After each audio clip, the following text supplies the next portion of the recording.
Muy buenas tardes, señora ministra de Ciencia y Tecnología, doctor Patarroyo, nuestro invitado de hoy, señores secretarios de Estado, embajadores, directores, queridos amigos.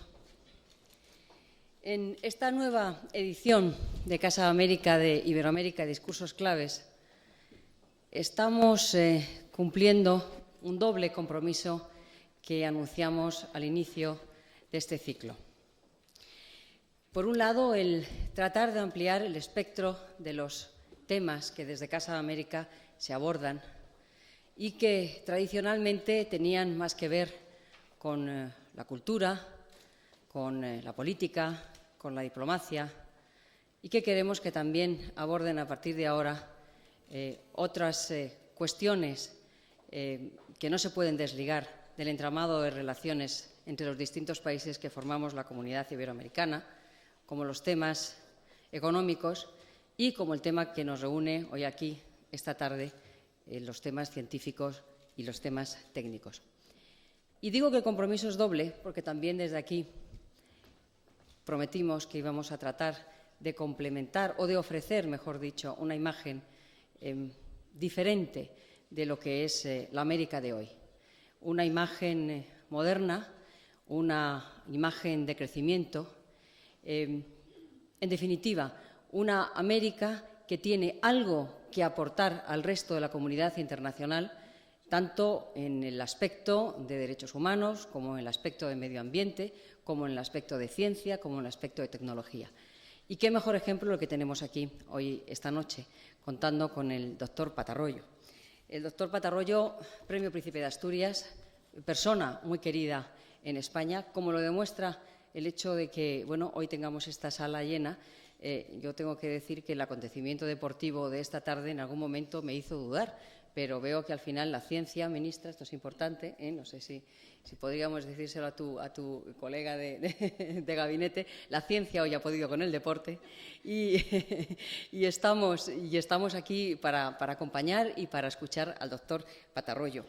Y naturalmente, qué mejor presentador y mejor presentadora del tema de hoy que la propia ministra de Ciencia y Tecnología, que va a iniciar con su intervención el ciclo que hoy nos reúne aquí. A los dos, muchísimas gracias por estar aquí, por su esfuerzo, y a ustedes, por supuesto, como siempre, por su atención y por su apoyo. Gracias.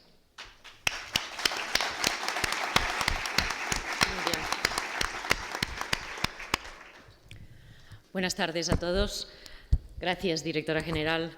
Distinguida audiencia, autoridades, científicos, querido Manuel, queridos amigos, ante todo, pues quiero agradecer porque yo creo que es una satisfacción, es una oportunidad el estar aquí hoy en Casa de América y además haciéndolo presentando a un científico pues, de talla internacional como es Manuel. Además, en este caso me es especialmente grato porque eres un investigador que has dedicado tu vida a combatir con el método científico a uno de los problemas, a una de las cuestiones que devastan los países en desarrollo, como son las enfermedades infecciosas. Es cierto que la ciencia, afortunadamente, siempre ha terminado pues, aliándose con la humanidad a la hora de ofrecer soluciones y mejorar nuestras condiciones de vida. A veces pues, la ha costado, a veces hemos tenido dudas, pero esta siempre ha sido la realidad. Y los esfuerzos y recursos, de todos modos, no siempre se han enfocado suficientemente hacia problemas como los que tú tratas, que afectan sin duda a todos, pero a los países menos favorecidos.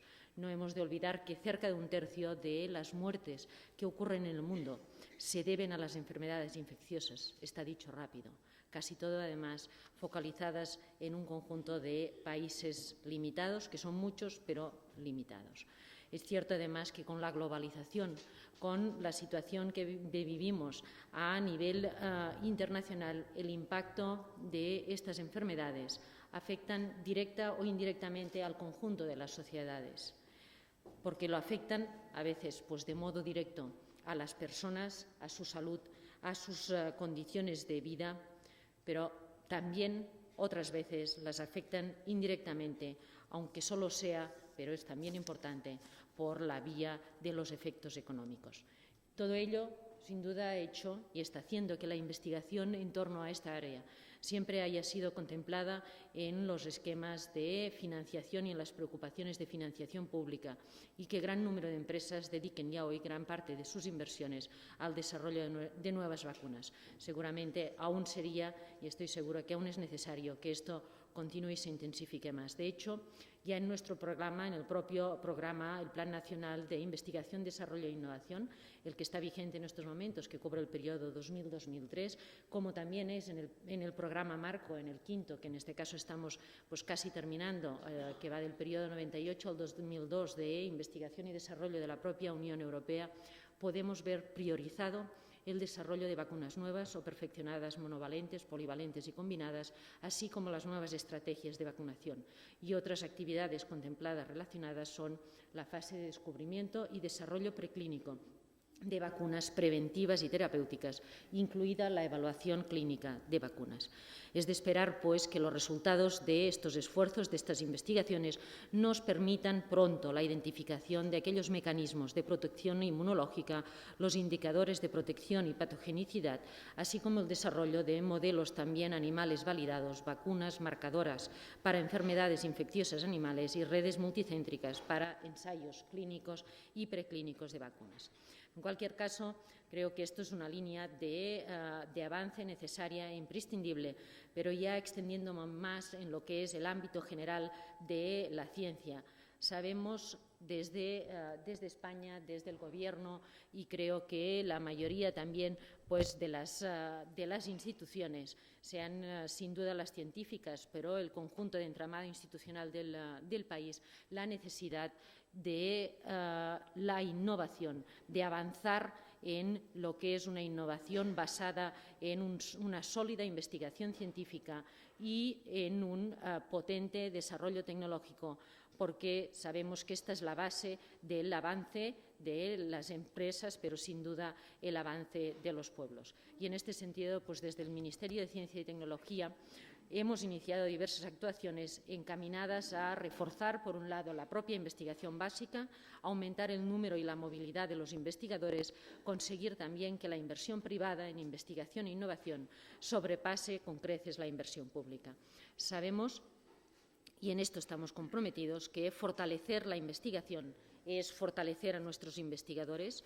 Hemos incrementado sin duda lo que son las dotaciones presupuestarias, pero incluso más importante que ello, estamos redefiniendo aspectos claves como es la propia carrera del investigador, para lo que hemos mejorado, por un lado, desde las condiciones de los becarios hasta algo que estamos lanzando precisamente esta semana, que hemos establecido un nuevo programa, el programa Ramón y Cajal para la incorporación de doctores a nuestro sistema de ciencia. Dicho programa supone una innovadora vía de contratación estable para los investigadores que actualmente se encuentran realizando su actividad postdoctoral en centros españoles extranjeros. De esta forma, se mejoran notablemente las condiciones de trabajo y remuneración de los sistemas de contratación hasta ahora existentes, lo que supone un avance, entiendo que diferencial, en la articulación de algo imprescindible como era la carrera del investigador en España. En este año esperamos incorporar 800 científicos nuevos y a ello a una cifra de hasta llegar a los 2.000 para ya el curso del 2003. Y de esta forma, además, cumplir los compromisos contenidos en el Plan Nacional de Investigación, Desarrollo e Innovación. Está claro que la política científica, cualquier política científica, requiere tomar opciones y, en este sentido, el Plan Nacional de Investigación, Desarrollo e Innovación contempla un conjunto de áreas estratégicas. Entre ellas se encuentra, evidentemente, la investigación relativa al desarrollo de vacunas, como he señalado, dentro de las áreas de biotecnología y biomedicina. Y no cabe duda de que su importancia cada vez es mayor en la mejora de la calidad de vida y también, hay que decirlo, en la competitividad industrial y empresarial. Y además, en este sentido, la apuesta del Gobierno es clara y decidida y ha sido recientemente ampliada, complementada con la aprobación de nueva acción en genómica y proteómica que cuenta con un objetivo de financiación pública total de unos 26.000 millones de pesetas para el trienio 2001-2003 dentro del propio Plan Nacional. Pues nos hemos comprometido, de verdad, en hacer de la ciencia y la tecnología que sea algo integrante, sea parte integrante de nuestra cultura cotidiana y que España juegue el papel que le corresponde en el concierto internacional como uno de los grandes países de la Unión Europea. Y somos conscientes que para alcanzar nuestros objetivos es vital también que ello vaya acompañado de un esfuerzo inversor del propio sector privado. En este sentido, hemos diseñado e impulsado un nuevo sistema de medidas fiscales de ayuda a las empresas que inviertan en investigación, desarrollo e innovación. De hecho, tenemos en estos momentos pues, el coste fiscal de la innovación más bajo no solo de Europa, sino incluso más bajo que Estados Unidos, todo ello junto a aportaciones significativas para el desarrollo del capital riesgo en estas actividades. Pero debemos incluso avanzar más y dotarnos de un marco institucional suficientemente abierto que favorezca la flexibilidad y adaptabilidad, la movilidad y la capacidad de interacción con el entorno. Y además esta capacidad no es solo fuente de recursos, sino claramente de problemas a atacar. Problemas a atacar como los que has venido atacando tú, como los que el doctor Patarroyo pues, ha venido haciendo a lo largo de su vida. Permítame pues que presente un poco, porque yo creo que no puedo extenderme demasiado, englosar la figura y obra del conferenciante, en este caso de todos conocida, y más en un tema como el que va a proceder a pronunciar en su conferencia sobre una metodología lógica y racional para el desarrollo de vacunas sintéticas. En ella, estoy segura, nos desbrozará minuciosamente las claves necesarias para el entendimiento de una actividad científica de tanta trascendencia. Pero sí que quisiera destacar de tus muchas publicaciones científicas, los dos trabajos publicados en Nature en el 87 y en el 88, en los que proponías inmunizar frente al parásito de la malaria, utilizando precisamente péptidos sintéticos y de algunas de las proteínas del parásito. Esto que supuso un gran hito, ya que muchos autores habían intentado, pues sin éxito, avanzar e inmunizar frente a esta enfermedad, y además presentaba una ventaja que eran relativamente baratos, sencillos de fabricar, transportar y almacenar. Y eso también tiene su nivel de relevancia. Creo pues ya que con el descubrimiento de la vacuna sintética, en este caso contra la malaria, llegaron pues los diferentes galardones, algunos que sé que son muy queridos, como el Premio Príncipe de Asturias en el año 94. Y es importante además destacar que los derechos, como saben la mayoría de ustedes, los derechos de explotación de la vacuna fueron cedidos posteriormente por parte del doctor Patarroyo a la Organización Mundial de la Salud. Considero además relevante destacar la perseverancia de tantos años para seguir trabajando en ese trascendente tema, a pesar de que algunas de las primeras comprobaciones pues, no fueran del todo satisfactorias. Y prueba de esta persistencia son los trabajos del doctor Patarroyo, auspiciados también por el Consejo Superior de Investigaciones Científicas e iniciados a principios de los 90, en estrecha colaboración con grupos del Instituto López de Neira de Granada. Tu relación con España es estrecha, eres querido aquí, pero está claro que además tienes un trabajo desarrollado también pues, intenso en el ámbito científico con científicos españoles.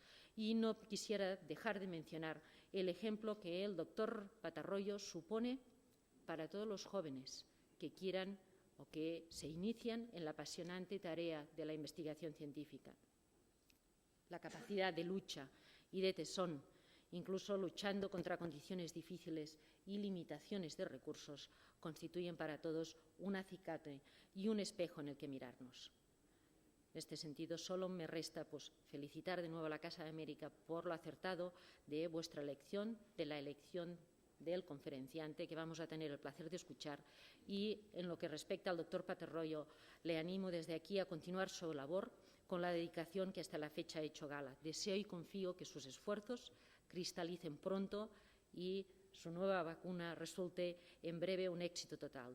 Tu trabajo, querido Manuel, es una buena muestra de que la ciencia se encuentra al servicio de la sociedad, no solo para mejorar nuestra calidad de vida, sino también a la hora de ayudar a salvar vidas, a que esta vida exista y paliar el devastador efecto que las enfermedades de la pobreza, como a ti te gusta definirlas, suponen para los países y las poblaciones más desfavorecidas. El agradecimiento de todos pues nunca será suficiente para pagar el enorme beneficio que tu trabajo reportará a la humanidad. Muchas gracias por ello y tienes la palabra.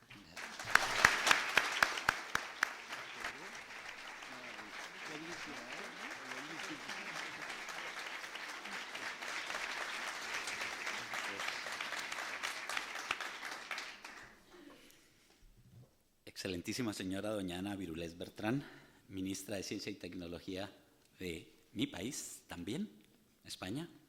Excelentísimo señor embajador de Colombia en nuestra querida España, don Carlos Julio Ardila Gaviria, querido amigo. Excelentísima señora doña María Asunción Anzorena, directora general de la Casa de América. Excelentísimo señor don Antonio Pérez Prados, rector magnífico de la Universidad Pública de Navarra. Querido don Ángel Martín Municio, presidente de la Real Academia de Ciencias Físicas y Exactas. Ricardo Díez Ojlainer, presidente del Club de Roma. Excelentísimo señor presidente de la Comisión de Ciencia y Tecnología y directo amigo don Xavier Trías. Queridos amigos, Carlos Alonso Vedate, José Antonio Herraiz y su esposa. Queridos amigos todos, exministro Alfonso Jaramillo Salazar, sentado ahí atrás, Margarita, Ángel, hermano, todos vosotros, amigos todos. Realmente la introducción que nos ha hecho ahora la señora ministra muestra el por qué España está despegando enormemente desde el punto de vista de ciencia y tecnología. Existe una política claramente definida de un país como nación sobre lo que debe de ser el desarrollo científico y tecnológico para alcanzar el bienestar económico, político y social de un país. Sin lugar a duda, España ha despegado desde hace rato en ese aspecto. Está puliendo las aristas que debe hacer y que debe mantener justamente para insertarse bien dentro de lo que es el concierto universal de las naciones como una nación, que ella bien lo decía, desarrollada, que aporte al progreso universal. La ministra nos ha contado justamente cómo hay una política claramente definida de Estado en España para alcanzar ese desarrollo que todos anhelamos, no solamente como país, como nación, sino también como países que colaboran con este hermoso país en el proceso de desarrollo. Gracias, señora ministra. Por favor, quiero que muy cordialmente transmita nuestro sentimiento de admiración, aprecio al gobierno por esa política justamente que permitirá que España sea lo que siempre le ha correspondido ser, un país altamente desarrollado, no solamente desde el punto de vista científico, sino también humano. Por otra parte, me encantaría agradecer de sobremanera a la directora general, doña María Asunción Anzorena, por esta cordial invitación. Sé que ha sido, entre otras cosas, una presentación de esta casa, quien junto con el embajador Carlos Julio Ardila decidieron que yo estuviese en el día de hoy compartiendo con vosotros los resultados que quiero mostrar justamente en el proceso de desarrollo de una metodología lógica y racional para la obtención de vacunas sintéticas. Me voy a permitir, con el perdón del auditorio, entre otras cosas, presentar las diapositivas, puesto que como científico que soy, siempre nos apoyamos en el material didáctico de las diapositivas. Con su perdón, ministra, con su perdón, directora.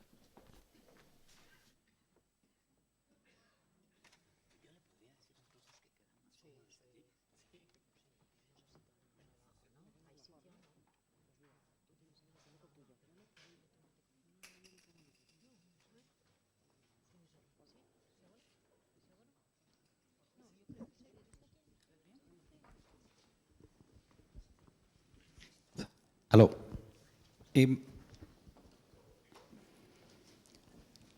El trabajo que hemos venido adelantando en Colombia a lo largo de estos últimos 25 años tiene justamente esta orientación.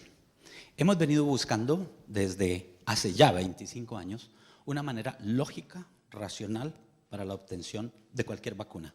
Lo hemos denominado como un proyecto de vida, lo hemos denominado en la búsqueda de pi, porque pi es el símbolo matemático a través del cual, sabemos todos bastante bien, se puede medir el volumen de la cabeza de un alfiler o el diámetro total y el volumen del universo. Y esa es la razón por la cual nosotros nuestra búsqueda la hemos denominado en la búsqueda de pi, o una manera matemática para el desarrollo de vacunas. ¿Por qué? Lo explicaba muy claro la señora ministra justamente en su presentación e introducción. Existen 17 millones de muertes anuales como consecuencia de las enfermedades infecciosas. Una tercera parte, lo decía ya bastante bien, de los individuos que fallecen anualmente son como consecuencia de las enfermedades infecciosas. Es decir, enfermedades como tuberculosis, diarreas, malaria, bronconeumonías, sarampión, hepatitis, son capaces de eliminar de la faz de la Tierra 17 millones de personas anualmente e infectar o causar enfermedad en cerca de la mitad de la población del mundo anualmente. De manera pues de que una manera lógica, racional, para el desarrollo y la obtención de vacunas sería un aporte significativo enormemente grande a toda la humanidad. Ahora bien, el concepto de las vacunas fue originalmente diseñado por Louis Pasteur, quien entre otras cosas dijo que las enfermedades podían llegar a prevenirse conociendo el agente causal de la enfermedad, el cual matado o mutado, administrado al individuo, sería capaz de inducir o obtener defensas contra la enfermedad y por consiguiente prevenir el desarrollo posterior o ulterior de la misma. Este concepto revolucionario, puesto que hasta ese momento todas las enfermedades se consideraban tratables o curables, y a partir de este instante se han considerado prevenibles, fue lo que hizo, entre otras cosas, que este gigante de la medicina realmente revolucionara los marcos conceptuales de la ciencia al postular que se pueden prevenir las enfermedades. La inmunoprevención y la prevención en general de las enfermedades se debe justamente a través del marco conceptual de don Louis Pasteur, postulado hace ya más de 120 años. En ese concepto, lo que acontece es que el microbio causal de la enfermedad es administrado al individuo. Pero si que es el bacilo de la tuberculosis, se le administra al individuo, el individuo producirá anticuerpos, defensas, respuestas inmunitarias de tipo celular o humoral contra el microbio y posteriormente la persona no llegará a desarrollar la enfermedad. Pero recientemente fue descrito el genoma del Mycobacterium tuberculosis y se sabe que tiene como mínimo 4.637 proteínas y alrededor de unas 100.000 diferentes moléculas. ¿Cuál de ellas es la que induce la respuesta inmunitaria protectiva? Nadie lo sabe. Y este es uno de los objetivos nuestros, reconocer exactamente cuáles y cómo funcionan las moléculas en la inducción de una respuesta inmunitaria protectiva. Este es el objetivo nuestro, el diseñar una manera lógica, racional, para la obtención de vacunas, cualesquiera que ellas sean. Este ha sido el proyecto de vida de 120 personas que elaboramos en el Instituto de Inmunología en Bogotá, Colombia, hoy en búsqueda de sede por razones bastante conocidas, pero que seguro, absolutamente seguro, contra viento y marea resolveremos los problemas porque estamos convencidos que esto es algo que debemos apostar para el bien, aportar para el bien de la humanidad. El primer paso dentro del marco conceptual fue un problema biológico, es decir, el microbio, tratar de convertirlo en un problema eminentemente químico, porque si el problema biológico lo convertíamos en un problema químico, ya habíamos obtenido o habíamos resuelto cerca del 50% de la problemática. Dentro de ese marco conceptual era lógico, y esto fue lo que posteriormente hicimos, que ese componente químico lo estudiáramos desde el punto de vista físico, es decir, saber dónde están localizados todos y cada uno de los átomos de las moléculas que vamos a utilizar en el desarrollo de las vacunas. Conocida ya la estructura física, es lógico, completamente lógico, presuponer que se pueden obtener maneras matemáticas para el desarrollo de vacunas. Y es esta la razón por la cual la secuencia que os voy a presentar en el día de hoy lleva ese orden. Primero que todo, la búsqueda de una manera racional para el desarrollo de vacunas químicamente hechas que nos conduce posteriormente a la búsqueda de un método racional del reconocimiento de la estructura física para luego buscar una manera matemática. Y quiero mostraros el camino que hemos desarrollado en Colombia en colaboración, como decía muy bien la señora ministra, con colegas españoles en la búsqueda de esta solución a este problema. Ahora bien, estudiamos entonces distintas enfermedades, pero tomamos como prototipo una, Y voy a contaros cuál es la razón por la cual tomamos como prototipo la malaria. Primero que todo, porque mata a 3 millones de personas anualmente, como lo sabéis bastante bien. Es una enfermedad que, desde el punto de vista histórico, ha sido el principal problema de salud pública del mundo en todos los tiempos. Históricamente ha sido el principal problema, no solo por la cantidad de infectados, sino también por la cantidad de muertes que induce anualmente. Como les dije, afecta a 300 millones de personas anualmente y 3 millones de ellos fallecen como consecuencia de la enfermedad, fundamentalmente niños menores de 5 años en el África subsahariano, en donde cerca de 1,5 millones de ellos fallecen como consecuencia de esta entidad.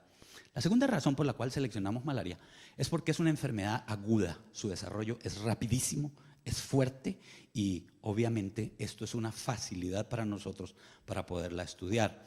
Una vez el mosquito, como os mostraré más adelante, pica a la persona o al animal, este desarrolla la enfermedad en un periodo que oscila entre 5 y 7 días, digamos una semana para que nos quede relativamente corto.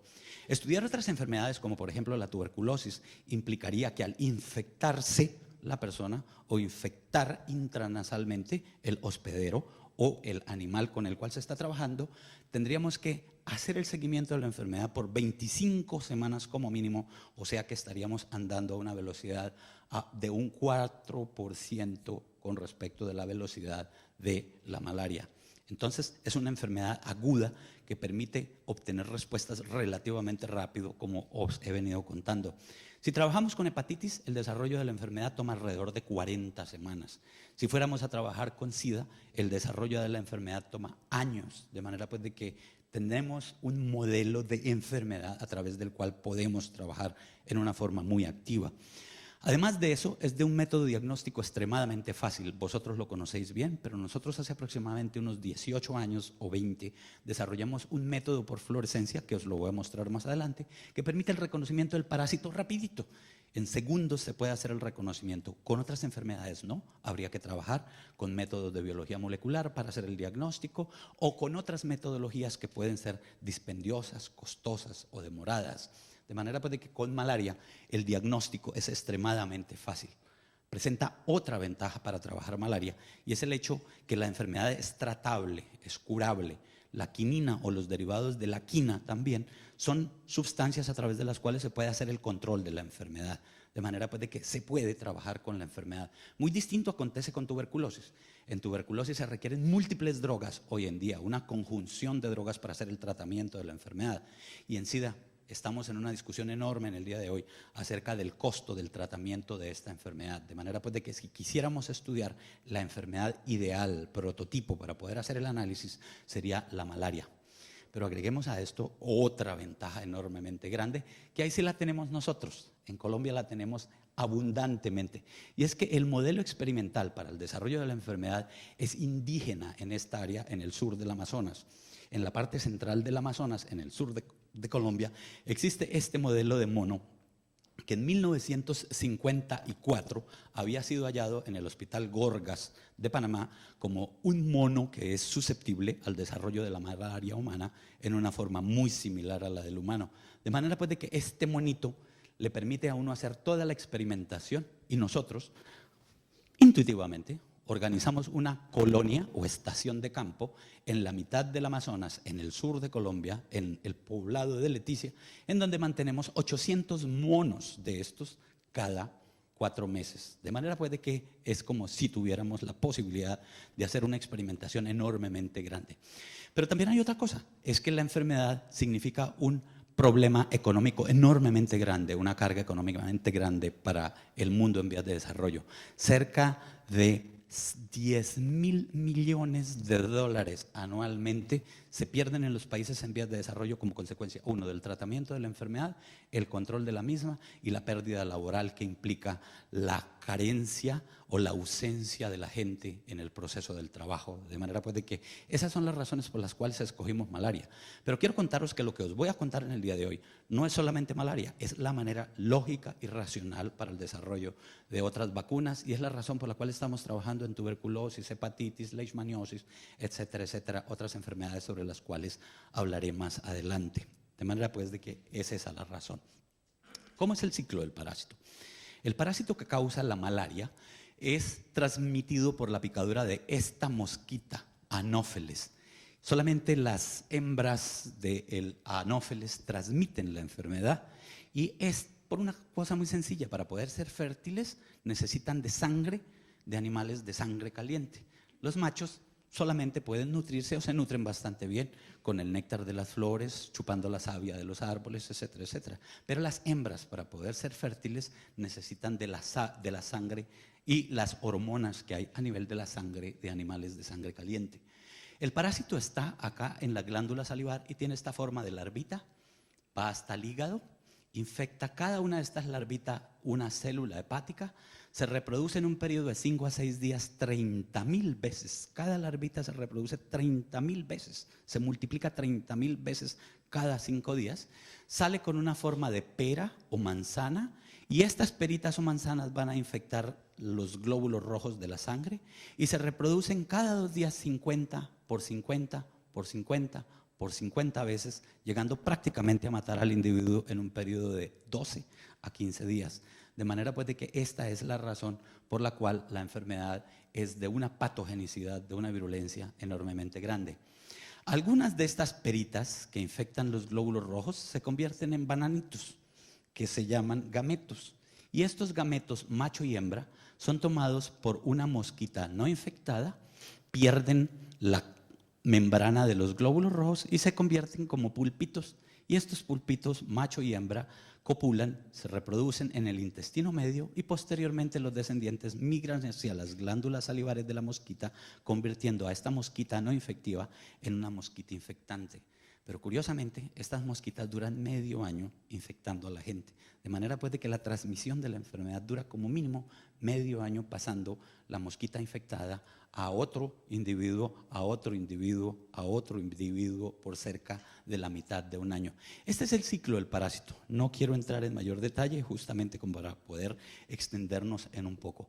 Este es el parásito con la metodología de fluorescencia que desarrollamos nosotros. Puedes verlo bastante bien, en donde acá está prácticamente como un cielo estrellado dentro de los glóbulos rojos. Este es un glóbulo rojo no infectado, este también, de manera pues de que es una metodología extremadamente sencilla a través de la cual se puede hacer el diagnóstico. Esto en un segundo se puede hacer el diagnóstico de la enfermedad y se hace el recuento total de glóbulos rojos y cuántos de ellos están infectados. Por encima del 5% es letal para el humano. Por encima del 5% de los glóbulos rojos ya es letal para el humano. La misma consideración hemos hecho con nosotros con los monitos. Donde quiera que un monito que haya sido infectado por nosotros llegue a ese nivel del 5 o 6%, inmediatamente nosotros lo tratamos, porque no queremos en lo más mínimo que el animalito se muera, y es esta la razón por la cual tomamos en consideración muy especial esto para impedir la muerte de los animalitos. Este es el huésped susceptible. Es el mono aotus, que como podéis bastante bien verlo, tiene unos ojos enormemente grandes, puesto que implica que es nocturno. Yo jocosamente digo que es tal vez el único otro primate similar a los españoles que es bastante nocturno, puesto que nosotros aquí en España, de verdad, sobre todo en Madrid y Andalucía, vivimos prácticamente de noche, de manera pues de que ese es el asunto. Este primate fue llamado Aotus por Humboldt, justamente porque no le encontraba orejas prácticamente, y en griego significa sin orejas. Podéis verlo bastante bien. Es extremadamente susceptible al desarrollo de la malaria humana, y esto fue descubierto justamente, como os decía, en 1954, pero hace aproximadamente unos 3 años nosotros nos dedicamos a estudiar la genómica de este animalito, como lo contaba ahora la señora ministra, que es uno de los propósitos también acá. Nosotros nos dedicamos a estudiar la genómica de este animalito y nos encontramos con algo fascinante, y es que la genómica del mono aotus permite reconocer que su sistema inmunitario es entre 89 y 100% idéntica al humano. De manera pues de que nos tropezamos con otra ventaja biológica enormemente grande, que es que su sistema de defensas para el desarrollo y la obtención de vacunas es prácticamente idéntica a la del humano. Y esa es la razón por la cual hemos rodado con mucha suerte al encontrar que este monito justamente es el hospedero susceptible para el desarrollo de vacunas, no solamente contra la malaria, sino también para la tuberculosis, la leishmania, etcétera, etcétera, ya que hemos encontrado que puede ser infectado por malaria, hemos encontrado que puede ser infectado por tuberculosis, por leishmania, pero aún no hemos hecho los estudios para ver si es susceptible al desarrollo del SIDA, con lo cual podríamos entrar también en un futuro no muy lejano a trabajar en esta enfermedad. Ahora bien, los estudios que adelantamos mucho tiempo atrás, de los cuales la mayoría de vosotros tenéis conocimiento, nos permitieron desarrollar la primera vacuna químicamente hecha en la historia, que es esta, la vacuna SPF66 o vacuna Colombia contra la malaria. A diferencia de las otras vacunas en donde existe el microbio completo, ya sea el de la tuberculosis o el del sarampión o el de la viruela o el de la varicela, en donde se le administra al individuo el microbio entero, matado o mutado, esta es la primera hecha químicamente, en la cual por formulación química se puede, como lo decía la señora ministra, producir en grandes cantidades, es muy estable para su transporte, es muy estable desde el punto de vista de la administración, puede ser modificada si es necesario y en definitiva se pueden obtener muchas ventajas con las vacunas químicamente hechas sobre las otras. Los estudios adelantados con esta, como ella lo decía muy bien, en 1997 publicamos en Nature justamente el hecho que se podía obtener una vacuna químicamente hecha. Y esto, con lo cual nos le adelantamos a muchísima gente en todas partes del mundo, abrió el campo para que se desarrollaran y que se pensara en la factibilidad por otros grupos de obtener y desarrollar vacunas químicamente hechas. Los estudios, que como ella lo mencionaba muy bien, fueron adelantados en 1987 en voluntarios humanos, permitieron encontrar, entre otras cosas, y describir que se había obtenido la primera vacuna sintética que era capaz de inducir una respuesta protectora contra la malaria y además de eso, la primera contra un parásito y además también la primera químicamente elaborada. Eso fue lo que publicamos en 1987 y 1988. Vinieron una serie enorme de estudios que adelantamos en colaboración con algunos de autores y entre otras cosas financiados, valga la pena agradecerlo, así como se dice, con la boca llena, no solamente por Colombia, sino también por España, en particular el CSIC. Allí está Armando Albert, aquí está Carlos Alonso, la gente de la Universidad de Granada y también de Barcelona, aquí está Xavier Trías también. Se adelantaron entonces los estudios ya masivos de campo, como les decía ella, los estudios clínicos para encontrar que la vacuna era capaz de proteger entre un 21 y un 36%. En algunos otros estudios se obtuvieron porcentajes mucho más altos, pero podría explicar qué razones fueron las que obtuvieron estas capacidades de protección. A lo largo de todo ese tiempo, como nosotros los científicos justificamos nuestro trabajo a través de las publicaciones científicas, hicimos entonces la publicación con respecto de la vacuna de la malaria de cerca de 42 publicaciones científicas, que es justamente en las revistas de alto impacto, que es justamente lo que en un momento determinado son las credenciales de los investigadores científicos, como podéis ver ahí. Estas fueron las publicaciones que desarrollamos con respecto de la SPF66 o vacuna Colombia contra la malaria. Como os decía, la eficacia de la misma o capacidad de protección osciló justamente entre un 34 y un 41% basados en los estudios de los distintos grupos que vacunaron no solamente en Colombia, sino que vacunaron en Tanzania, en Tailandia, en Gambia, etcétera, etcétera, Venezuela, Ecuador, Brasil, mostraron que así se había desarrollado y obtenido la primera vacuna químicamente hecha y la primera contra la malaria. La primera parte, el primer objetivo nuestro, que era encontrar una manera racional, lógica a través de la química, se había venido alcanzando en parte. No es perfecta. SPF66, como ha acontecido siempre con todos los descubrimientos, ha tenido una primera fase a través de la cual ha mostrado una capacidad protectiva que no es perfecta, como lo decía la señora ministra, protege justamente entre un 34 y un 41%, como lo muestra este estudio de Patricia Graves y Peter Gardner, justamente publicado hace escasamente 2 años largos. Así habíamos reducido, llamémoslo en parte, el problema biológico a un problema eminentemente químico. Y ahora quiero entrar en la segunda parte de esta charla, que es justamente mostraros cómo es que esto puede llevarse a un punto racional y lógico para el desarrollo de vacunas. Este colaborador mío, a quien yo lo llamaba el electrón, porque nunca lo podía localizar, siempre estaba perdido en todas las partes, nunca jamás llegaba, Mauricio Calvo, que hoy en día es profesor asociado de la Universidad de Nueva York. Un día cualquiera me dijo: yo quiero saber si las moléculas que hemos hecho en el desarrollo de la vacuna de la malaria se pegan al glóbulo rojo. Y dije: ¿cómo, Mauricio? Yo quiero saber qué moléculas se pegan al glóbulo rojo.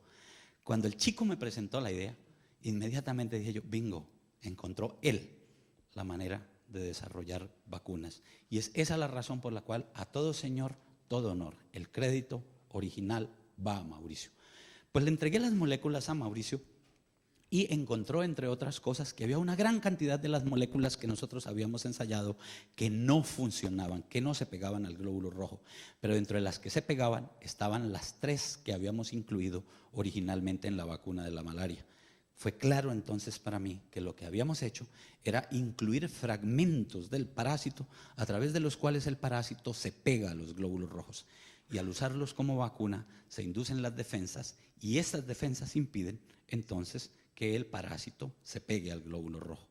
Eso tiene una explicación desde el punto de vista teórico también, que voy a mencionar a continuación.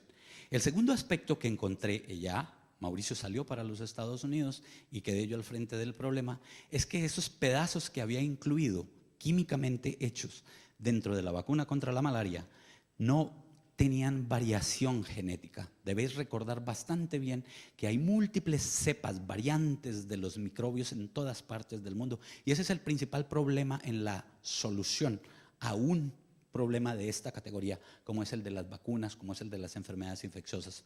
Pues encontramos que 2 de los 3 pedazos que habíamos incluido en la vacuna no tenían ninguna variación genética, independiente de que el parásito viniese de Tailandia, Senegal, Brasil, Ghana, Honduras, Papúa Nueva Guinea, etcétera, etcétera. No había variación genética en las moléculas que habíamos incluido, 2 de las 3 moléculas que habíamos incluido. Fue claro entonces para mí que lo que teníamos que hacer es que, si esta es la perita del parásito de la malaria, invadiendo a un glóbulo rojo, pegándose al mismo a través de estas proteínas, lo que tenía que reconocer entonces era qué fragmentos de estas proteínas estaban interactuando con el glóbulo rojo para efectuar la invasión. Eso era el marco conceptual en el cual debía moverme y deberíamos movernos, y eso fue exactamente lo que hicimos. La idea fundamental es impedir la interacción entre la célula receptora que va a ser infectada y el ligando, el ligue, como dirían acá, que es el parásito, justamente como para impedir esto, bloquear esta interacción entre el receptor y el ligando, es decir, entre el microbio y la célula que va a ser infectada. Si se bloquea esto, se obtiene entonces una vacuna, que era el marco conceptual en el cual estábamos trabajando. Habiendo tenido las posibilidades desde muy temprano, debido al desarrollo de nuestro instituto, que fue enormemente apoyado por gente de la Universidad Rockefeller, como el profesor Bruce Merrifield, quien posteriormente fue premio Nobel de Química por este hallazgo de cómo sintetizar las proteínas químicamente. Y uno de sus pupilos, que valga la pena mencionar, es un gran investigador acá catalán que se llama David Andreu y Ernest Giralt, quienes fueron justamente a nuestro instituto a comenzar a apoyar el desarrollo de estas ideas. Hicimos entonces la síntesis química de todas las proteínas en pedacitos de a 20 aminoácidos para mirar entonces si con esta extremidad, yo como parásito, me voy a adherir a un glóbulo rojo. Sintetizamos el hombro, sintetizamos el brazo, el codo, el antebrazo, la muñeca, la manita, para poder encontrar cuál es la manita de esta extremidad a través de la cual yo como parásito voy a agarrarme a la célula que voy a invadir. ¿Vamos claros en el concepto? ¿Sí? No me digan que como que vamos al Bernabéu más bien, ¿eh? Gracias. No. Entonces, ministra, dijimos que le íbamos a ganar a los del partido de fútbol, y de verdad, en cuanto a cantidad, creo que sí. Vale. De manera pues de que esto fue lo que hicimos, y sistemáticamente a través de la metodología química miramos que cada molécula esté completamente pura, tenga el número exacto de átomos, el número exacto de aminoácidos, a través del cual podamos hacer, entre otras cosas, el análisis.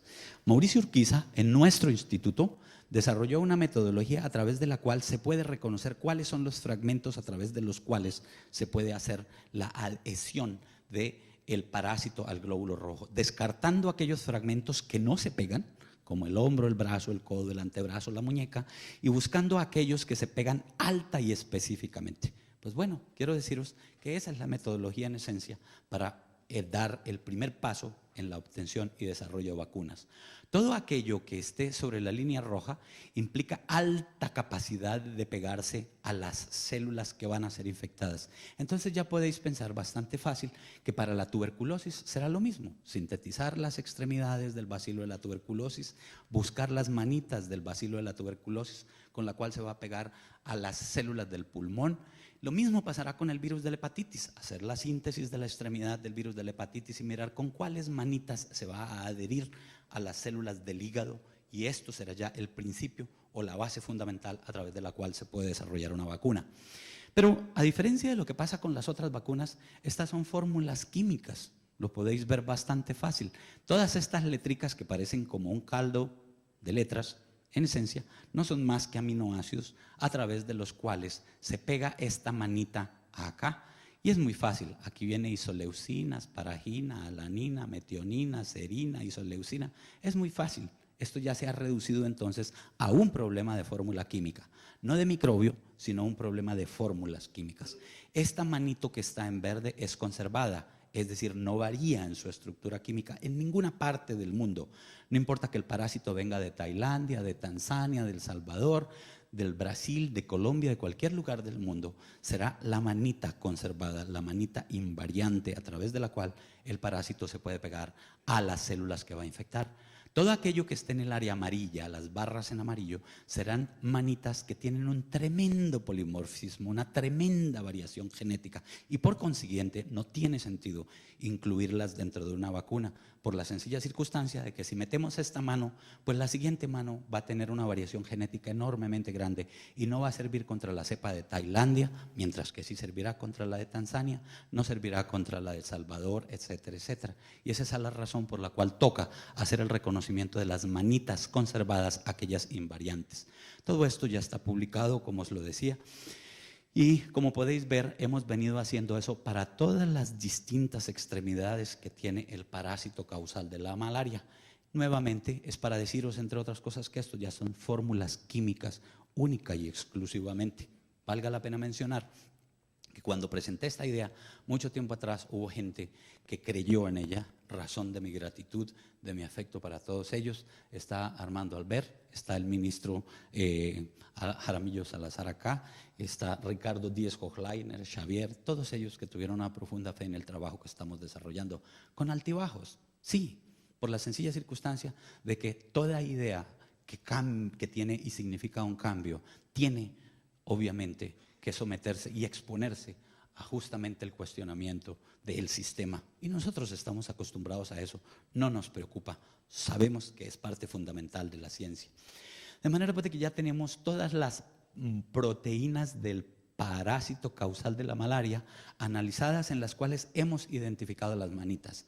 Imaginaos una cosa extremadamente sencilla, que usualmente cuando se vacuna con el microbio entero, se le pone todo el cuerpo, todo el organismo del microbio para que el individuo produzca defensas. Pues imaginaos que no es necesario todo el cuerpo, porque no hay para qué producir anticuerpos ni defensas contra el hígado, los riñones, el pulmón, las partes internas del microbio. Tampoco hay que producir defensas o anticuerpos contra el hombro, el codo, solamente las manitas.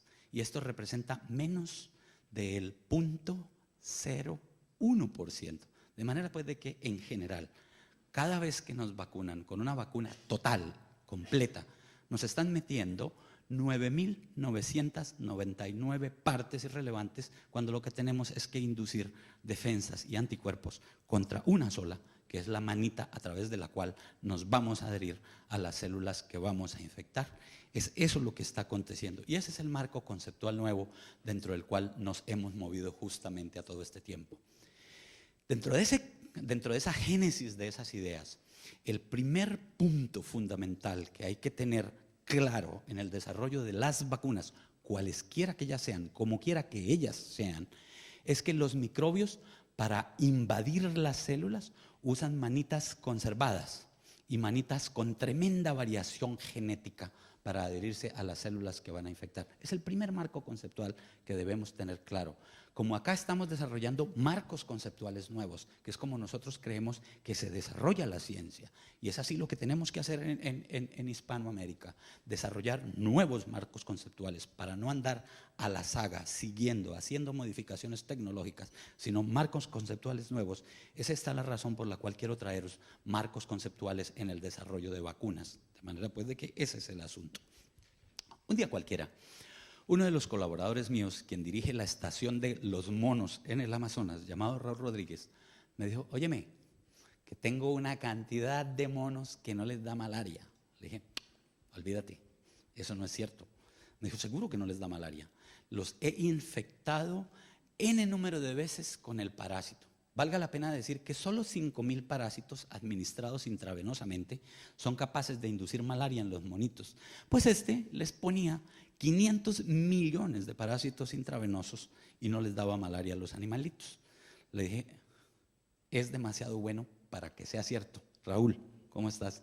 Y entonces aconteció que trabajando con los sueros de los animalitos encontré que tenían anticuerpos contra una gran cantidad de cosas, pero esto no cobraba ninguna lógica, no presentaba ninguna posibilidad de análisis hasta un día cualquiera, cuando puse juntos la información de los anticuerpos. La parte negra de estos recuadros implica que hay una gran cantidad de anticuerpos. Si está en amarillo o no está sombreado, o en verde y no está sombreado, implica que no hay anticuerpos. Y encontré con que tenían anticuerpos contra una gran cantidad de cosas, pero no contra las manitas conservadas. Fue inmediatamente algo que me dijo: aquí hay algo extraordinario, pero absolutamente extraordinario. Tomé los sueros de gente que hubieran tenido múltiples episodios de malaria. Ya no eran los de monitos, sino de gente que hubiese tenido malaria. E hice el mismo tipo de cruce. Miré los anticuerpos de ellos y los coloqué frente a las manitas y los distintos fragmentos de las moléculas. Y me encontré con que tampoco tenían anticuerpos. Dije: esto puede ser un artefacto del laboratorio. Nos pusimos entonces a mirar también otras moléculas y, valga la pena decir, es un fenómeno totalmente universal. El sistema inmune no ve las manitas conservadas. Es ciego ante las manitas conservadas. Y vaya problema que se presenta entonces en el desarrollo de una vacuna. Porque si lo que se tiene que hacer es obtener defensas contra las manitas conservadas, el sistema inmune es ciego a las manitas conservadas. Totalmente ciego a las manitas conservadas. El lío era bárbaro. La verdad, por poco digo yo, hasta aquí con vacunas, porque lo cierto es que el problema se va a volver bastante insoluble. Afortunadamente, como lo dijo la señora ministra, pues he tenido ella muy elegantemente lo puso, tesón, yo lo llamo terquedad, una absoluta terquedad para adelantar los problemas. Llegamos justamente a la conclusión de que las manitas conservadas con las cuales los microbios se pegan a las células no son vistas por el sistema inmunitario, pero las manitas variables sí. Y entonces caemos en la trampa de los microbios, porque si esta mano es variable y al vacunar o al ser infectado produzco anticuerpos contra la mano A, el microbio tiene 200.000 variantes más. Entonces, de aquí a que hemos cubierto el repertorio de las 200.000, no nos ha alcanzado la vida nunca jamás para cubrir todo el repertorio de las 200.000 manos variables que tiene el parásito de la malaria. De manera pues de que esa es la trampa de los microbios. Los microbios dejan ver aquello en lo cual ellos tienen todas las posibilidades genéticas de variar y por consiguiente, cuando nos infectamos con la variante A, nos quedan desde la 1 hasta la 199.999 para poder inducir defensas, de manera pues de que eso es un problema grueso, enormemente grande desde el punto de vista de la biología. Dije, lo resuelvo a mi manera. Así como dijo la señora ministra, con tesón, alias terquedad, entre otras, lo resuelvo a mi manera. Nos fuimos y sintetizamos las manitas variables y conservadas químicamente y nos fuimos a vacunar monitos, a ver cuál era el problema. Lo cierto es que vacunando monitos nos encontramos con que el problema era todavía peor, era mucho más difícil. No se ven de ninguna manera las manitas conservadas. No induce usted ni un anticuerpo, ni un soldadito para defender el organismo. 100 es justamente la línea base. Pero cuando quiera que usted vacuna con manitas variables, que es todo lo que está en amarillo, produce 12,000, 25,000, 51,000, 12,000. Cuando mezcla las conservadas y las variables, usted produce anticuerpos solo contra las variables, pero nada contra lo conservado, que es lo que está en amarillo, en verde. De manera pues de que el problema seguía siendo un problema enormemente grande desde el punto de vista práctico. Dije, debe ser que los anticuerpos no son relevantes. Eso debe ser otra cosa, debe ser que las células, los glóbulos blancos son los que en definitiva median esta respuesta. Pues dije, bueno, vamos a ponerle el parásito en la vena a los monitos, y puesto el parásito en la vena de los monitos, analizábamos la cantidad de parásito que aparecía como consecuencia de la infección. Pues bueno, a los monitos les aparecía malaria hasta en el pelo, les cuento. Es decir, era una cuestión enormemente rápida y fuerte la infección en los monitos. Siempre los tratamos para que no se nos vayan a morir los animalitos. Y usualmente después del tratamiento los libramos en una isla en la mitad del Amazonas que nos ha sido dada justamente para poder liberar los animalitos allá y poder de esta manera hacer el análisis de lo que está aconteciendo. Pues bien, de ninguna manera pudimos proteger con las manitas conservadas los monitos, de manera pues de que estábamos en una trampa enormemente grande de los microbios. Esto es para mostraros que las conclusiones que os estoy mostrando no son la desviación estándar de un monito, como he encontrado en algunas publicaciones, debido a la ventaja enormemente grande que tenemos nosotros de tener no solamente la posibilidad de síntesis de estas moléculas. Dejadme, os digo, entre otras cosas, que para las conclusiones que os voy a mostrar hemos sintetizado 26,000 moléculas y hemos trabajado con cerca de 18,000 monos, de manera pues de que esto no es el análisis de una molécula con un monito, sino todo un análisis que hemos conducido en una forma seria y responsable para todo esto. Más monitos con los cuales se ensayaban las manitas conservadas y resulta que nada de protección. Un día cualquiera me dije a mí mismo, debe ser que las manitos son muy pequeñas las que estamos haciendo nosotros. Vamos a colocarle otro fragmento más grande, vamos a colocarle el antebrazo, para ver si de todas formas ya la mano puede agarrar bien y se puede bloquear entonces la acción de la mano con la célula que vamos a infectar. Eso es lo que denominan entonces fragmentos ayudadores o helper. Y están las manitos en verde, las manitas en verde y los antebrazos en azul. Y nos fuimos a vacunar monitos habiendo sintetizado las manitos primero, el antebrazo después, el antebrazo antes, las manitos después. Nos fuimos a sintetizarlo de esa manera y nos encontramos con un hallazgo espeluznante. De ninguna manera se ven las manitas. No importa que usted le ponga antebrazos, ayudadores, lo que usted quiera, de ninguna manera son visibles las manitas. 0 anticuerpos y gran cantidad de anticuerpos contra el antebrazo, o muy poquitos anticuerpos, como podéis ver bien acá, de manera pues de que eso aconteció. Cuando les colocábamos el parásito en la vena, los monitos se infectaban a la misma velocidad que los controles, de manera que no importa que usted tenga anticuerpos contra el antebrazo, de todas formas seguirá agarrándose con la mano a la célula que va a infectar. Y no importa que tenga toda la cantidad de anticuerpos contra este resto, lo que es importante es bloquear completamente la mano. Bueno, lo cierto es que el problema se estaba poniendo bastante grueso, bastante pesado. Nosotros acá teniendo cantidades de experimentos mostrando, entre otras cosas, que el problema era muy serio. Cambiamos la manera de sintetizar las moléculas. Ahora ya no las sintetizábamos químicas, sino que algunas las hicimos recombinante, otras las hicimos en forma de tetrámeros. Bueno, hicimos todas las cosas habidas y por haber para ver si el problema se sostenía o no. Y cada vez que hacíamos una variación, nuevamente se nos infectaban los monitos. Inclusive que en algunas oportunidades se nos infectaban más rápido que los controles. De manera pues de que el problema seguía siendo un problema muy serio, muy fuerte para entrar en la solución del mismo.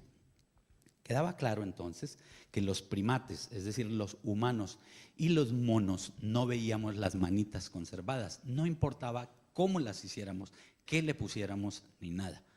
Y esto es frecuente en ciencia, estrellarse con un problema de este estilo solamente si se tiene la tesón y la terquedad para poder salir adelante es que los problemas pueden ser solubles. Muy bien se decía, entre otras cosas, que es una frase original de Newton, que en todo gran descubrimiento hay siempre 99% de transpiración y 1% de inspiración. Es la fuerza de la ciencia justamente la que nos conduce en un momento determinado a la solución de los mismos. Quisimos averiguar entonces si más abajo en la escala evolutiva las otras especies animales eran ciegas también a las manitas conservadas. Quisimos averiguarlo también y nos fuimos a vacunar conejos. Y vuelve y juega gran cantidad de anticuerpos contra las manitas variables, pero nada de anticuerpos contra las manitas conservadas. Lo mismo aconteció con los ratones. Cuando vacunamos ratones con manitas conservadas, no importa de qué cepa de ratón fueran, los ratones tampoco ven las manitas conservadas. No importa de qué microbios sean, si microbios humanos o microbios de conejos o microbios de ratones. Somos ciegos, completamente ciegos a las manos conservadas. Y esa es la tercera conclusión, que no importa usted cómo haga, administre de las manitas conservadas, obvio, no inducirá una respuesta inmunitaria protectiva contra ellas. Y eso explica el por qué llevamos 120 años de haber desarrollado el concepto de las vacunas y de un total de 517 enfermedades infecciosas que tiene el humano. Tenemos solamente 20 vacunas. No tenemos sino 20 vacunas.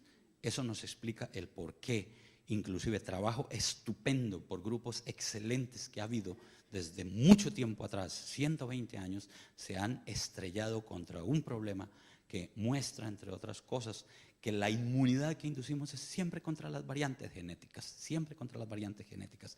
Recordad muy bien que cuando quiera que haya una epidemia de influenza o gripa por acá, por estos lados, le dicen a uno que lo vacunan con la variante A39, que para el año entrante será la A15, que para el siguiente será contra la A12, que para el siguiente será contra la variante B14, y así sucesivamente. Pero bastarían solo 3 dosis de vacunación contra la gripe para que usted quedara protegido donde usted estuviera desarrollando una respuesta inmunitaria contra las manitas conservadas. De manera que siempre estamos siendo vacunados, es con manitas variables. Siempre inducimos una respuesta que es corta en duración contra las variantes genéticas. Eso es lo que está aconteciendo. Y también tenemos una explicación el por qué. Una persona que vive en Tanzania desarrolla un episodio de malaria, 2 episodios de malaria, 20 episodios de malaria, y solo por allá después del 20avo tiene algo de inmunidad. Pero saque usted ese tanzano y llévelo a Tailandia y comienza de nuevo otro ciclo de infecciones. Eso explica también el por qué los individuos tienen recaídas de tuberculosis, recaídas de hepatitis, recaídas de la mayoría de las enfermedades infecciosas, que vemos todo menos las manitas conservadas de los microbios. De manera pues de que esto es un principio fundamental de lo que es y lo que debe de ser el desarrollo de las vacunas. Las manitas conservadas son absolutamente invisibles para el sistema inmunitario. Eso tiene una explicación, la cual elaboraré más adelante. Bueno, yo estaba al borde del suicidio, llevo toda una vida trabajando aquí con el concepto de las vacunas sintéticas. De pronto fue que me estrellé con la primera, SPF 66, pero aquí no hay un marco conceptual, de manera pues de que… Y me acordé porque había estudiado química, siendo médico. Me fascinaba la química, porque con la química usted puede modificar las moléculas ad libitum. Con química usted hace los cambios, tuerce un aminoácido, lo voltea para la derecha, lo voltea para la izquierda, le pone el átomo a la derecha, a la izquierda, se lo sube, se lo baja, hace lo que le parezca. Usted es el máster, el dueño, el maestro de la molécula. En la biología no, en las ciencias biológicas usted obtiene lo que la naturaleza da. Y en este caso las manitas conservadas en la naturaleza no son visibles al sistema inmunitario. De manera pues de que dije yo, toda una vida dedicado a la química y ahora me encuentro con que definitivamente estaba en lo correcto y lo que tenía era que trabajar con química. Y esa fue la razón por la cual me dediqué entonces a cambiar algunas partes de las moléculas en una forma eminentemente empírica. Si esta es la manita conservada, cambié esta tirosina por metionina, esta fenilalanina por prolina en esta molécula, o en esta cambié esta tirosina por histidina o esta fenilalanina por histidina en esta otra. Me puse a hacer cambios más que todo al azar, mirando a ver si de pronto había alguna regla que pudiera inferir o deducir. Bingo, ahí estaba la respuesta. Tenía entonces algunos monitos que eran capaces de producir anticuerpos y cuando les ponía el parásito en la vena, algunos monitos se me protegían. Entonces comencé a ver una pequeña luz en el fondo del túnel. Y claro, ya cuando tiene uno algo así como que le salva la vida, la existencia, pues se le dedica con la persistencia del desesperado a querer agarrarse de ello. Y eso fue exactamente lo que hicimos. Nuevas manitas conservadas a las cuales le hicimos modificaciones en algunos sitios. Mirad que esta inclusive tiene 30 aminoácidos, hice 3 cambios. Aquí de fenilalanina por prolina, aquí esta prolina quedó igual, esta también. Y fuimos haciendo cambios y bingo, ahí estaba la respuesta. Gran cantidad de anticuerpos en muchos de los monitos, y al hacer esos cambios y esas modificaciones que solamente se pueden hacer por química, solamente los puede hacer usted por química, justamente tenía que había monitos protegidos en ciertos grupos, de manera pues de que eso fue y eso era lo que tenía que hacer. Pero si esa mano tiene 20 dedos, no sabía cuál dedo modificar, ni tampoco sabía por qué modificarlo. Entonces mis colaboradores, Mauricio Urquiza, Luis Eduardo Rodríguez, Marisol Ocampo, en nuestro instituto hay un matriarcado completo, les quiero garantizar. Allá mandan todas las mujeres. Creo que el único que es de sexo masculino soy yo, pero bueno, de todas formas allá hay una gran cantidad de mujeres y estupendas investigadoras. De manera pues de que si esta es la manita conservada, Mauricio Urquiza decidió sintetizar esta otra molécula y cambiarle acá este dedito por esta, manteniendo el resto idéntico. En la otra cambió este otro dedito por esto y mantuvo el resto idéntico. En esta otra cambió esta por este y mantuvo el resto idéntico. Así hasta que se sintetizaron por cada manita conservada las distintas variantes en donde se iba analizando cuál dedito podía llegar a ser crítico en el proceso de unión. Y al establecer entonces este tipo de análisis, nos encontramos con que estos deditos por debajo de la raya roja eran los críticos y estos eran los fundamentales en el proceso de unión. Si yo me voy a agarrar a alguien, estos 4 dedos no son tan importantes. Este solo tampoco, pero estos 2 son fundamentales en el proceso de agarre a cualquier cosa que vaya a agarrar. De manera pues de que hay 2 dedos en total, o sea, 2 o 3 aminoácidos en total por manita que son fundamentales en el proceso de agarre a la célula que va a infectar. Eso lo hemos hecho para todas, absolutamente todas las manitas conservadas, y dejadme entonces que os diga que esto ya es un proceso en el cual se ha hecho lo mismo en malaria, en tuberculosis, en hepatitis, en leishmania, en papiloma, que es un cáncer del cérvix de las mujeres, en un cáncer del linfático, del sistema linfático que se llama linfoma de Burkitt, de manera pues de que esto ya es una metodología que en esencia era lo que nosotros estábamos buscando, un método lógico, racional para la obtención de cualquier vacuna. Buscar las manitas conservadas, reconocer los deditos críticos y ahora después os digo por qué hay que cambiar cada dedito. Pues así fue como lo hicimos. Ya lo tenemos para malaria, por tuberculosis, para malaria, tuberculosis, etcétera, etcétera. Este es uno de los experimentos más lindos que ha realizado, en donde esta manita conservada con estos deditos críticos averiguó si este dedito que se llama leucina crítico aguantaba el cambio para inducir defensas, o esta misma leucina pero localizada en otro sitio era la crítica en el desarrollo de las defensas. Aquí he cambiado el dedo crítico, acá en un sitio que no es crítico, podéis verlo. Y cuando fui a vacunar los monitos, los que se protegían era cuando cambiaba el dedito crítico, no aquellos en donde cambiaba los dedos no críticos. De manera pues de que se tolera el cambio de estos, más no importa estos otros realmente no son relevantes en la inducción de las defensas. Esto lo hicimos muchísimas veces. Esto se hizo alrededor de 18 veces con moléculas distintas. Podéis ver acá que aquí no son críticos, pero estos coloreados sí son críticos y nuevamente tenemos la inducción de anticuerpos y protección en los animalitos en los cuales se hizo el cambio de los deditos críticos. La cuarta conclusión entonces es que para resolver estos problemas se tienen que reconocer los deditos críticos y cambiarlos. Pero venía el problema, si son 20 variantes, ¿por cuál debo de cambiar cada dedo? ¿Me seguís en la idea? ¿No? ¿Sí?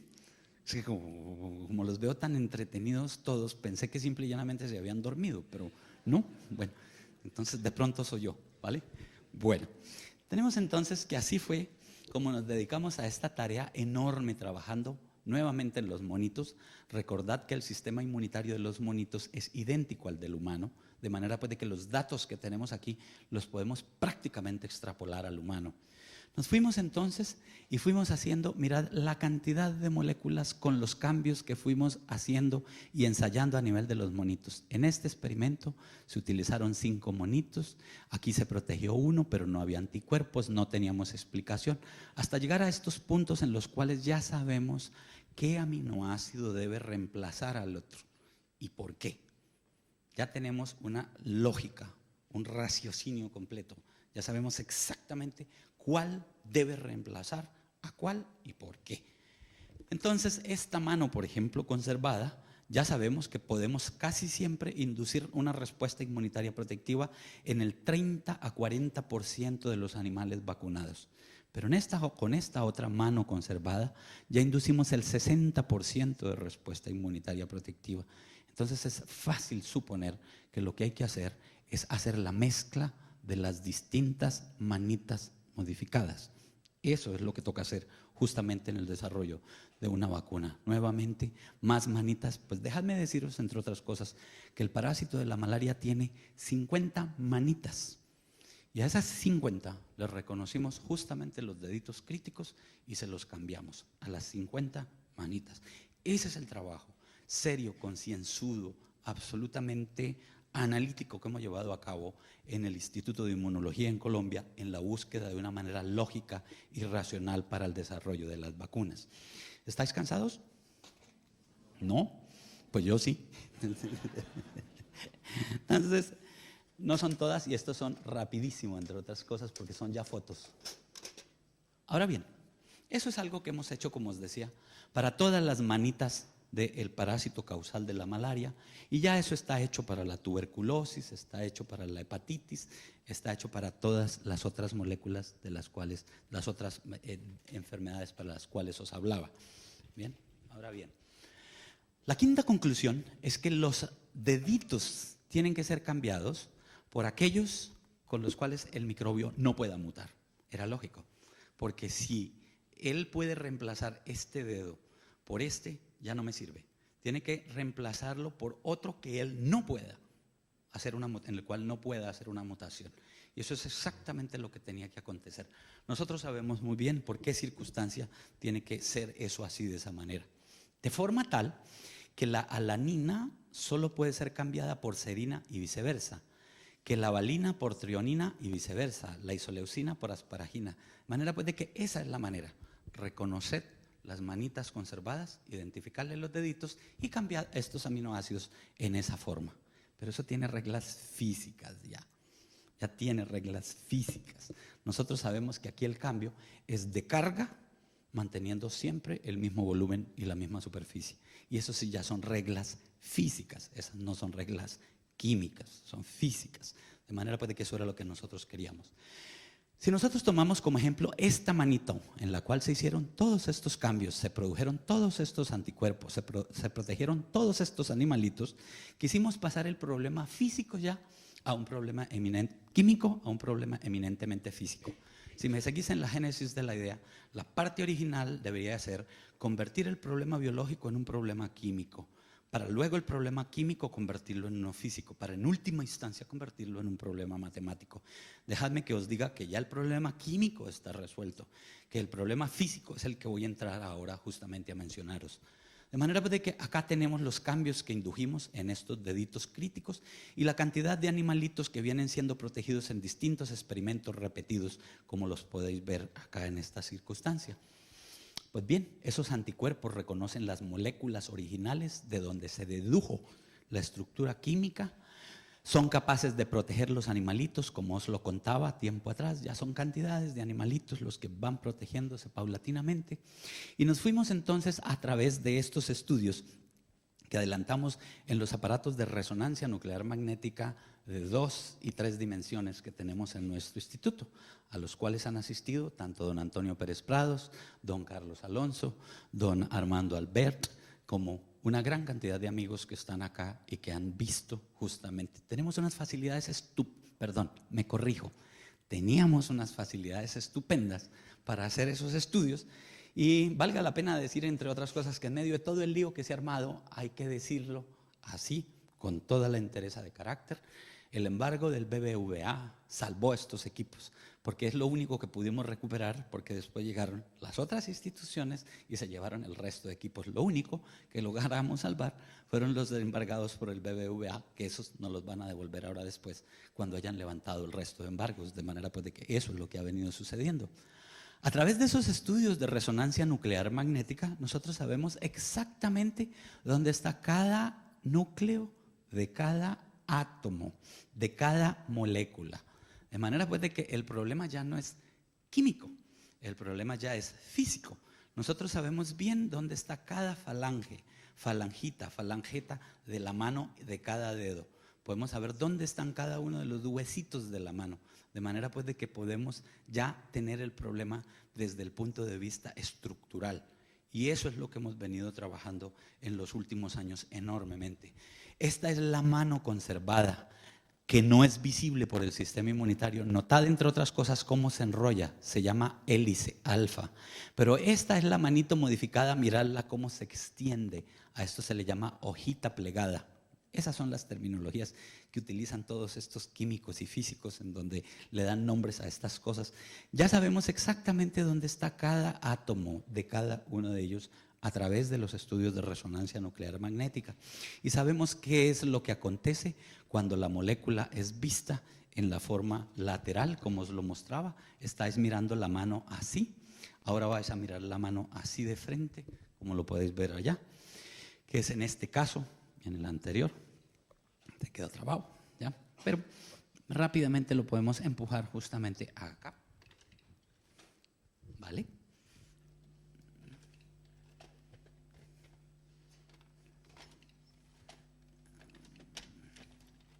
Bueno, había una anterior a esa, de manera pues de que, ¿cómo es que funciona todo esto? Si miramos al sistema inmunitario, el sistema inmunitario tiene moléculas que entregan la vacuna. Estas de abajo entregan la vacuna y estas de aquí arriba la reciben. Pues bueno, esta estructura tridimensional fue recientemente descrita y acá existen una serie de aminoácidos y átomos que vienen a interactuar justamente para que la manito extendida, modificada, ajuste perfectamente en cada uno de los agujeros de la molécula que va a entregar la vacuna. Y te la tiene que entregar, entre otras cosas, a la molécula que la recibe. Sus nombres son claros. Estas se llaman Antigen Accepting Molecules, moléculas que aceptan antígenos, y esta se llama T-Cell Receptor Molecule. Unas entregan y otras reciben. Pues la vacuna tiene que quedar como una especie de sándwich en la mitad de las dos moléculas para que pueda ser entonces activado todo el sistema inmunitario.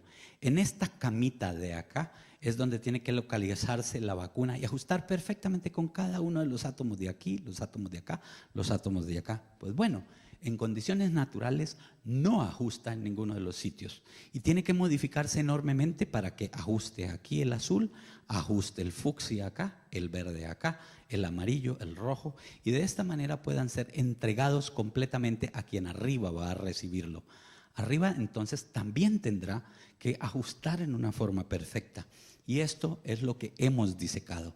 En estos agujeros de esta camita tienen que entrar las moléculas para que arriba puedan ser entregadas en una forma perfecta. Entonces, fijaos bien que ya el problema no es químico, el problema es estéreo, es eminentemente físico, de hacer un ajuste perfecto de la molécula desde el punto de vista estructural.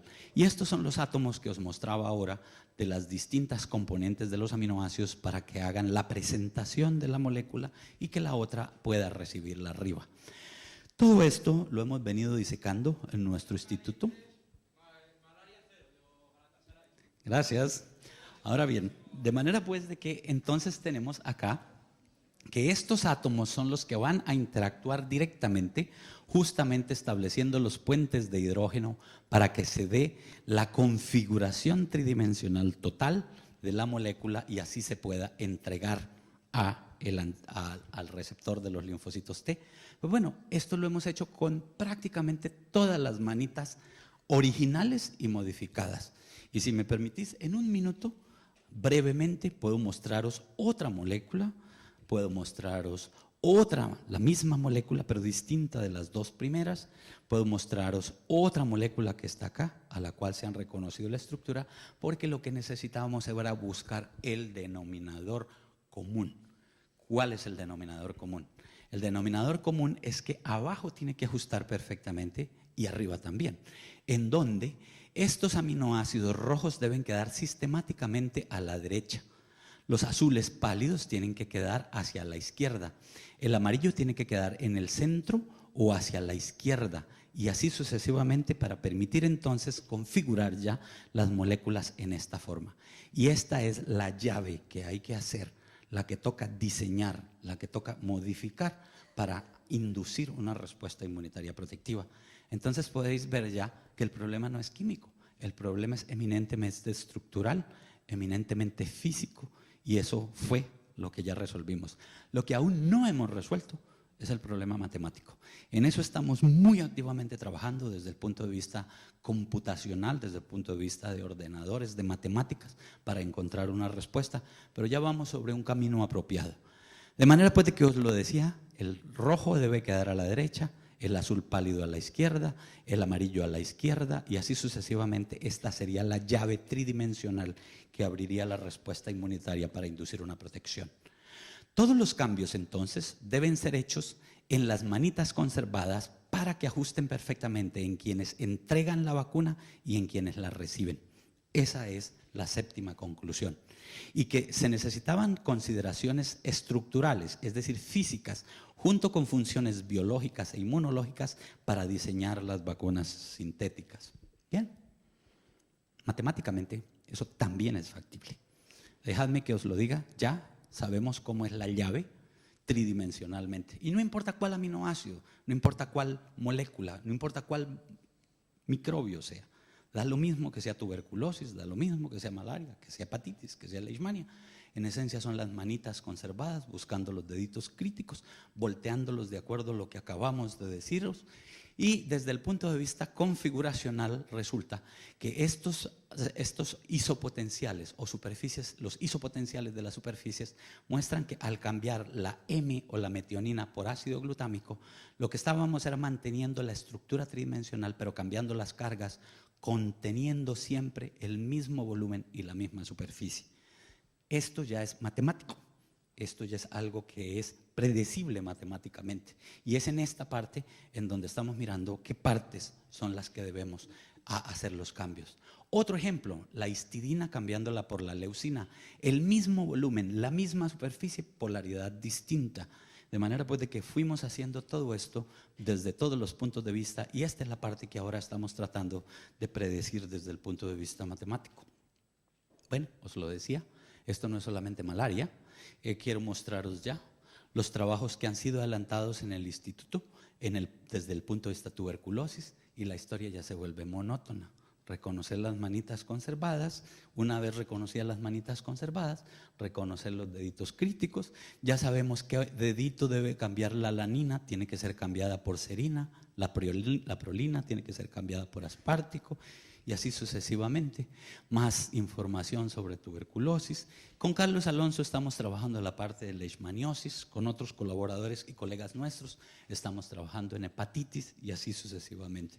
De manera pues de que esta metodología induce una respuesta inmunitaria protectiva modificando las moléculas por características nuevas, proporcionando una nueva y muy poderosa herramienta para el desarrollo de vacunas. Esto era lo que quería deciros, y ahora quiero deciros que a lo largo de estos últimos 3 años, en donde hemos entrado mucho este esfuerzo, hemos venido haciendo una serie de publicaciones que me disculpáis todos. Hugo, ¿me las alcanza, por favor?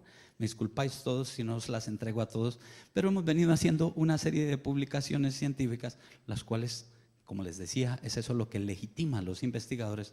Si me disculpan, se las voy a dejar a doña Ana Virules, justamente como ministra de Ciencia y Tecnología de España, justamente para decirle que estamos muy adelante en el desarrollo de este trabajo. Es obvio que este trabajo que tiene ahí doña Ana en los últimos 3 años, es obvio que este trabajo no lo ha hecho un solo individuo.